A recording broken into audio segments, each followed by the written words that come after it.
in preparation for this, after we had our first call, I had 2 clients last week, just randomly that this happened, that said that the first thing, and they both said it in different words, but one was a CA, a new client associate, and another was more of a receptionist person and they said that the first thing that they train that person on is to screen the calls for recruiters and wholesalers, and their advisors don't want those calls. So there's that headwind. From a marketing standpoint, I don't know if you've heard this, but there's people out there that's saying that search is going to go down to 0. I don't believe that's a crazy number, but you have to be aware. If you go do searches right now, AI is trying to answer the question. So your website, if you're a marketer, if you're a recruiter, whatever you're trying to do, your website might not come up when they do the research. And they're going to research it. It's a big decision. They're going to do research. So I can tackle that one in a second. The other one is, the benefit of AI is it can create unbelievable content, and I believe in some ways better than human beings.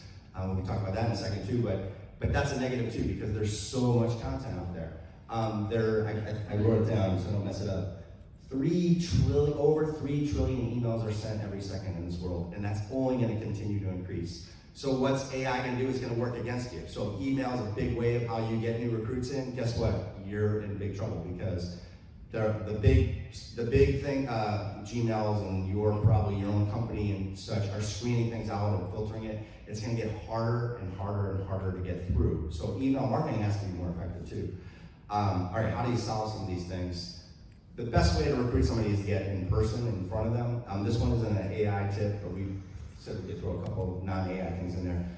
Personalized video emails are wonderful. It's a first impression. You send it out. There's tools, so you're not sending a big chunky 20 megabyte file. You're using a tool to get in front of them. But what content should you have? So all of these people need to have content that's going to crack through the nut.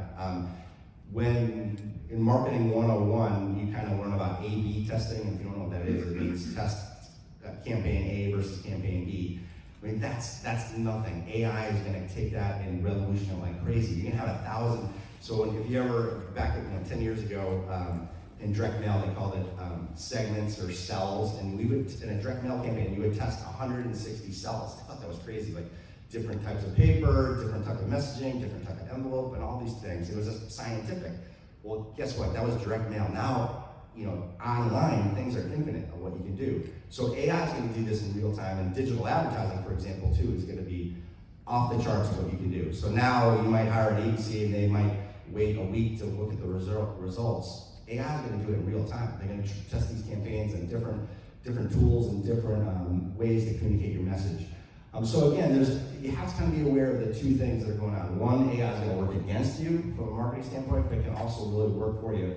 I don't want to take up too much time early because I can go back to marketing, but that's some stuff that I think you got to kind of get your eyes on and have a concept that it's happening.